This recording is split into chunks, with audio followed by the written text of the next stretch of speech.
হোটেলে বসে ভাত খাচ্ছিলেন ইমাম সাহেব। বাসা থেকে আজ খাবার আসেনি। সহধর্মিণী অসুস্থ, কে দেবে খাবার রেঁধে?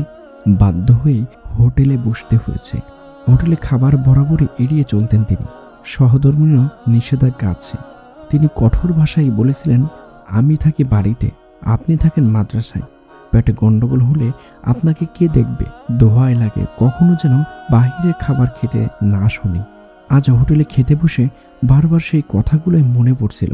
কিন্তু কি আর করার, মানুষটা অসুস্থ হয়ে হাসপাতালে ভর্তি। হোটেলে খাওয়া ছাড়া উপায় নেই। খাওয়া প্রায় শেষ। মুরগির হাড় চিবোতে চিবোতে ইমাম সাহেব হঠাৎ লক্ষ্য করলেন পাশের টেবিলের লোক দুটো কি যেন বলা বলি করছে। কান খাড়া করতেই বোঝা গেল সমালোচনাটা তাকে নিয়ে। দেখ কি কিপটে, চিটেপুটে খাচ্ছে, মনে হয় জীবনে মুরগি খায়নি।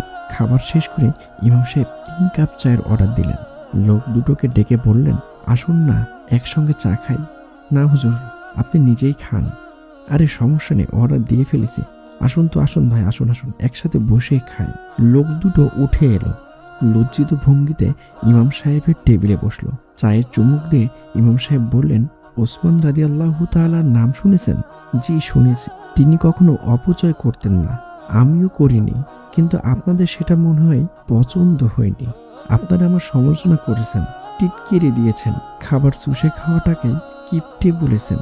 ভেবে দেখুন তো সমালোচনাটা মূলত কার উপর পড়ছে। আর হ্যাঁ, আমাদের চ্যানেলটি যদি আপনার একটু ভালো লেগে থাকে, সাবস্ক্রাইব করে আমাদের সাথে আমাদের পরিবার হয়ে যেতে পারেন। তবে ততক্ষণ ভালো থাকুন, সুস্থ থাকুন, নতুন গল্পের অপেক্ষায় থাকুন। আল্লাহ হাফেজ।